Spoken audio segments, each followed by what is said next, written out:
Six Nations take a 3-2 lead on what looks to be kind of one of the strangest games ever. How did it go down? It was a crazy game, to say the least. It was back and forth through the first period and a half, and then Six Nations started to force their will as they've done over the last sort of 2.5 games, and Brandon Miller was once again fantastic in net. But late in the third period, Six Nations went on a bit of a push, and to start the third, Victoria took a gamble, and they called Brandon Miller on his paddings. They wanted to check his leg pad, so they go in the back, and Andy McRae comes out, pumping his fist, so Brandon Miller gets called for illegal equipment, 2-minute power play, and Evan Kirk goes in that. Unfortunately for Victoria, they didn't score, and Six Nations still had a bit of momentum, and then later on in the period, they ended up calling Evan Kirk on his pads, and he was deemed illegal. And even tonight, as soon as Evan Kirk went down the tunnel, Colin Doyle went right to the Chiefs dressing room and to get ready. I don't know if it was because he knew Kirk was going to be illegal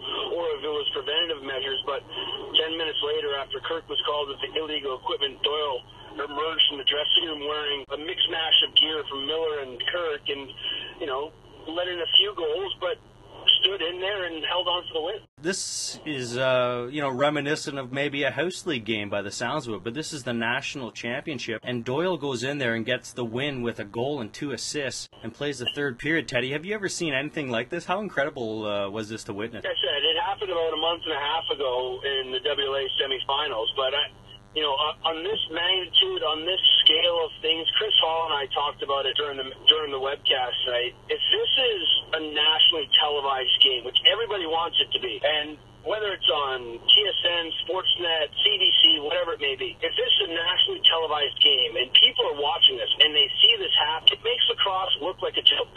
You're never going to see this in the NHL. You're never going to see the Leafs have to put Nazem Kadri in net.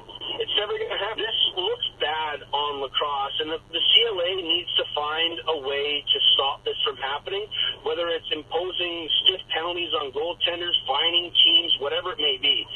But this can't happen. And Richie Kilgore said he's never seen it before in all his years of lacrosse. He said he'd never even called a goalie on his gear. And, Bob Hayes needed to sort of change the tide, and that's how he went about doing it. And I don't really blame him because it's legally allowed within the rules. But in the grand scheme of things, it didn't look good. What happens if this is Game 7 or even tonight, Game 5? If Victoria wins, now they have Game 6 with a chance to win at home. Or if it's Game 7 and they, by some chance, win the Mann Cup because Colin Doyle's in that, it just makes a mockery of things. It sounds almost like a barnyard game, but at the same time, Doyle comes in and they win the game. Now they have a 3-2 lead in the series. What do you see going forward? Maybe Doyle starts Game 6. I don't know.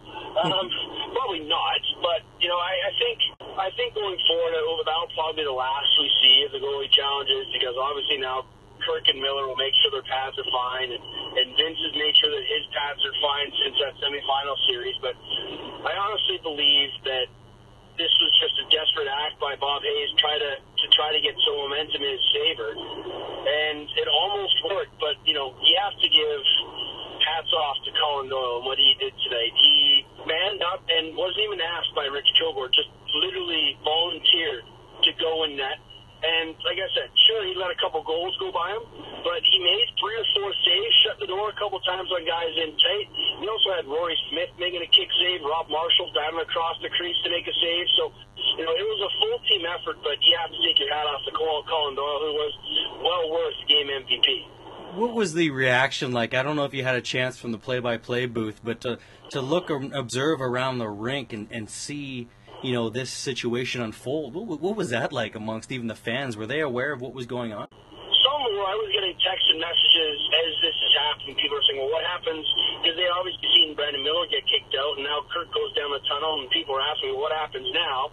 And, that's the rules of Canadian Lacrosse Association. If both goalies get kicked out, they don't get to bring in a third goalie, so they have to bring in, just a player. And the crowd was, kind of confused and trying to figure out what was going on. And as Kirk is sort of now been deemed illegal, Colin Doyle's gone down, and then Rory Smith goes down, and then Dan Coates goes down, trying to figure out who's going to be the guy to put the pads on. But Doyle was very adamant that he wanted to be that guy, and I really I think that effort tonight by Colin Doyle sums up why he is probably one of the greatest players to play the game. Teddy, you were around in Peterborough last year for the Langley Peterborough Mann Cup a little bit, so you got a taste of the flavor of the atmosphere.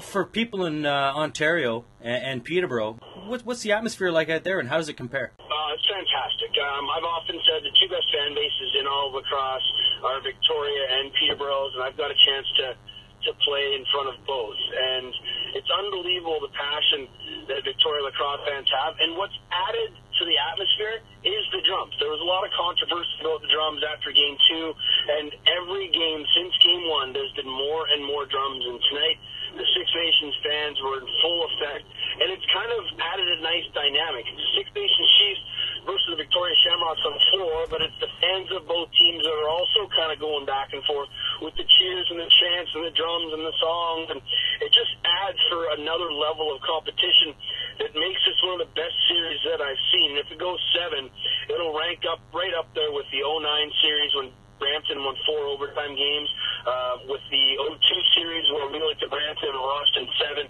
This will be right up there with one of the best Mann Cups I've seen if it goes 7. Even if it goes 6, this is the will go 6, but if it goes 7, this has to be up there as one of the best Mann Cups in recent memory.